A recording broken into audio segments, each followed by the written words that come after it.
honey, I'm so glad that Miss Owens to come out and decided to shame you haters and then show appreciation for people like me who supported them the entire time. Now, I'm going to give you all the flashback clips of the video that I made showing all of the different ways that he praised his wife, while y'all took one out of context clip where she was actually in on a joke and everybody in the room was joking and they took it to mean that she was stupid and her husband was just insulting her. So let's get into the truth with this flashback.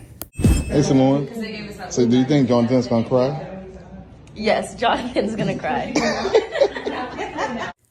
When Owens found out that his girlfriend was withdrawing from some of the events, he took to Instagram and wrote, "I'm gonna ride with you through whatever, baby. Your strength and courage is unmatched, and you inspire me more and more every day, SB. You always gonna be my champ, baby, and don't forget that. I love you so much and can't wait till you come home and I get to see that beautiful smile again. You know I'm always here for you, baby." To which Biles responded with a simple, "I love you so much" in the comments. These two have each other's backs no matter what, and it's admirable to see how much they support each other. The two seem to have never left their honeymoon stage in the relationship, posting some of the most cliche, corniest, and cutest posts on Instagram, captioning the sweet photos with stuff like, "It's just us. The only time I fall is when he's there to catch me. Now you rockin' with the real one. Always good to spend Christmas with the fam. Happy holidays, everyone. And if Santa asked, the elves did it. Merry Christmas." They're wearing matching pajamas in these two. Us against 2021. Lucky to be loved by you. I love you more than I love Belize, and that's a lot. My travel partner forever. And of course, Owens and his very supportive posts. What an amazing experience. First time getting to watch you compete in person, and you didn't disappoint. It's so cool that I get to watch you do what you love and be the best at that. I'm so proud of you, my little champ. Trail's up next, and you already know I'm there. Love you, baby.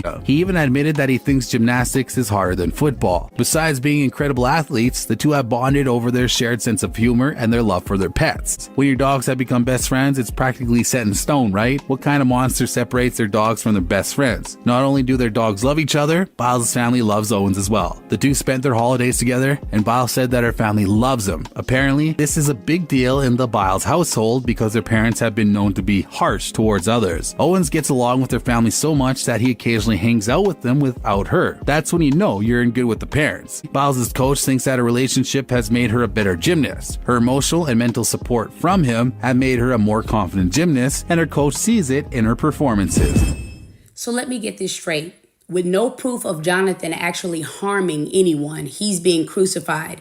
And yet and still at this very moment, you can find posts of people actually praising, protecting, and proclaiming the innocence of people like Tory Lanez, R. Kelly, and Bill Cosby. And in order to assist somebody who never asked for your help, you are going back 10 plus years to see if you can find a tweet that proves that he actually knew her before they met. Which is weird because there are actual real predators amongst us right now that you could be focused on that's actually harming people. He spends a good part of the interview actually talking about some of his lack of confidence and insecurities. And so the arrogance that you all are putting on him is just incorrect. Furthermore, he spends at least a third of the video crediting his wife for helping him be more successful and just praising her in general, along with expressing concerns and love for his mom. So let's get into some other clips. You may not know what they had to go through to be at that point. What do you think is the biggest pivot so far for you? My senior year of college, I'm in camp, and like my stepdad, he was basically in my life since I was 4 or 5, and so that was, who helped raise me, you know what I mean? Fresh after practice, we probably have 2 weeks until the season starts, and my coach, they walked me up to the office. I'm like, why y'all take me to the office? And they tell me that, well, my stepdad got shot and killed in an armed robbery, and that's just who was there with my mom, and my mom is disabled. She has a rare muscle disease, so she's not able to walk too great. So, I'm like, man, my mom at home by herself now. And that was the moment where I'm like, man, I gotta do something to make my family situation better, man. Like, I don't know if y'all know too much about St. Louis, but it get grimy there, and depending on where you at, you know what I mean? So that was the moment for me. This is why it gives me so much pleasure to play all of these clips of him praising his wife, because you missed them, because you didn't watch the interview. Being able to see her compete, knowing how hard she works, knowing how she excels, but even knowing that you can be at that elite of a level and still be overwhelmed. What did you learn from that? Oh, man, because I went through it with her, like the night before everything happened at the Olympics, man, we on the phone, like I'm, on FaceTime, like, baby, you got it, like just trying to help kind of boost. And she's, just kind of telling me like something, something's up. Like, I don't really trust myself. It was just crazy, man. Like you said, the best, the pressure gets to, everyone, so you have to make sure you take care of your mental, just because you can't see, mental issues, you can't see it. People don't think they need to take care of it, It just made me know how important it is, just being around her and just seeing like, we might be in the bed and, she might just start crying just because of the trauma that, caused from it. And I was glad that she did get those couple years just to kind of decompress. And, we took some trips, man, got married. And now it just looked like she coming out, with a clear mind, because she did work on it. She's been to the therapy. Shoot, I went to therapy because, she does it, you know what I mean? We went to therapy together. And it was just something she not made it cool, but like, it was something that I know, like, this is something you really should. Like, cause I had never seen or like knew people that just go to therapy, just, so seeing she's really the first one I really seen. And, she'll have the online therapy. And then we did the premarital counseling and everything. She just opened that door to me to where I know, like, talking to a third person, cause I can tell you everything all day, you know what I mean? But talking to someone outside and just, that just is there to just analyze and just hear what you have to say. That was just, like I said, it was a big thing for me. So she's not made it cool, but to the point it made me want to just, pay attention more and go through it with her. So at first it was difficult to just understand how much in the public eye you are, like literally everything you do. Like, we'll take a picture in front of a restaurant and, next thing we know, it's on Yahoo. So it took a minute to get used to it, but at the same time, you just have to let people know that, like, you're human too. If we're out and, we want to have a good time and relax. And like I said, man, like, we take one picture, people just gonna swarm you. And now we're trying to walk around the mall and it's 100 people following us. Sometimes, as kids, that's a moment where you just, you go with it and, you gotta, kids might not know when they'll see you. So, you understand that, Right. We had a restaurant and we're out eating and, someone comes up and that's the one time where I had to get used to it. She was a lot nicer than me. Me, I would just get annoyed, like, bro, we sitting here eating, like, you really, and I'm like, man, I'm not trying to take this picture. I got food in my mouth, man, and they trying to have me, so, but it's just something, it's what comes with it, Yeah.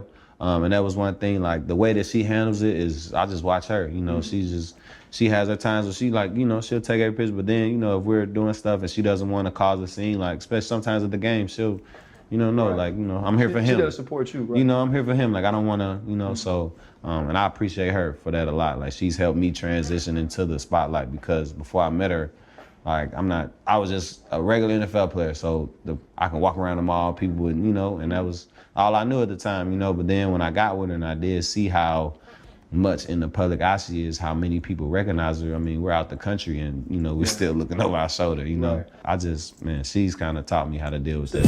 Man, honestly, I was a late bloomer athletically. High school, I was a good player on the team, but I wasn't like totally sure of myself yet. I was just kind of awkward, But honestly, I was just trying to get a scholarship, man, because I knew my mom wasn't going to be able to afford college, so. Did you ever question yourself? Did you ever have any kind of doubt that you was going to be where you at? Not doubt, but I was just unsure of myself. Like, I knew athletically I could do everything, but it was more so just confidence and actually doing it. I was on practice squad for the first 3 years of my career, so that'll let doubt creep into your mind a little just because I've been cut 5 times. So you just have to keep going, And honestly, man, it's just that feeling of just, it getting looked over for so long. It just drives me to just want to prove myself. That was the biggest thing, just to show that I belong and continue to do that. But it just makes me want to prove myself, man, work harder just because, I had to work so hard to show people that I belong, and I've been told that I wasn't good enough so many times, but I just took it as I have something else that I needed to work on, and so that's what really drives me. Just let myself know that I've never, you never got it, always something I can work on and something to improve on. So that's really, I guess you could say my driving force, my motivator. So I just want to keep proving people wrong, man. That's it. And the people that believe in me, continue to prove them right. So I hope some of that helped you change your mind. And if not, I hope at least it helped you find it, because some of you really lost your mind in the way that you all were going ham on this couple for no reason. And now, after granting all of that grace and providing all of that understanding, I want to say 2 harsh truths, both to the audience and then, Jonathan, I got to get you, baby. First thing to the audience, this man is absolutely positively a catch. There's nothing wrong with him saying that. I have taught my son that he is a catch. Hear me out in what I'm getting ready to say. This is a handsome young man who's attractive. He's a professional athlete. He's a high income earner. And to our knowledge, because as you all said, don't nobody even know him. So we don't know of any scandals or illegitimate children attached to his name. In my book and in the book of anybody that's sane, that does actually make this young man a catch. However, Jonathan, make no mistake, Simone is the prize. This is your bride now. It's a different ball game. You're always talking about, I got your back, SB. Well, this particular SB is not street booty. This is Simone Biles, the Simone Biles. You're blessed to have her as your bride, and you all are on the world stage now, so you need to govern yourself accordingly. Do not ever do this again. What you must know is the way that you speak of her and the way that you treat her is exactly what you're giving other people permission to do. You all understand each other's humor, and I'm sure you all play like this at home all the time and you have a lot of inside jokes. Baby, you're not at home, and I'm gonna need for you to keep those inside jokes inside. Get some media training and learn best business practices, because now, I will be honest, our spidey senses are tingling, and we're waiting to see if some of the things that we know just based on lived experience is actually going to come into fruition. And if it does, let me be clear. Simone Biles is our baby. She has a lot of internet aunties and surrogate mothers. And if you hurt her, she has a gang of supporters sitting on ready like, I can tell you I don't have money, but what I do have are a very particular set of skills. Skills I've acquired over a very long career. Skills that make me a nightmare for people like you. If you let my daughter go now, that'll be the end of it. I will not look for you. I will not pursue you. But if you don't, I will look for you. I will find you. And I will kill you. and if you think it's a game, F around and find out. That ends my commentary, guys. I wish you all happiness, and I'll end it with a last clip showing how much he loves, honors, and respects his wife. Big advocate in the mental health space. Mm-hmm. How does she help you with those challenges of being a pro NFL player? A lot of ups and downs, man. Maybe not having the confidence that you talked about. I'm glad you brought that up, man. Me and her, man, we had a conversation before the first game. I'm watching film, and I said, babe, look at this. Like, I thought I did. She's like, you look a little slow right there. And I'm like, you just look like you're thinking too much.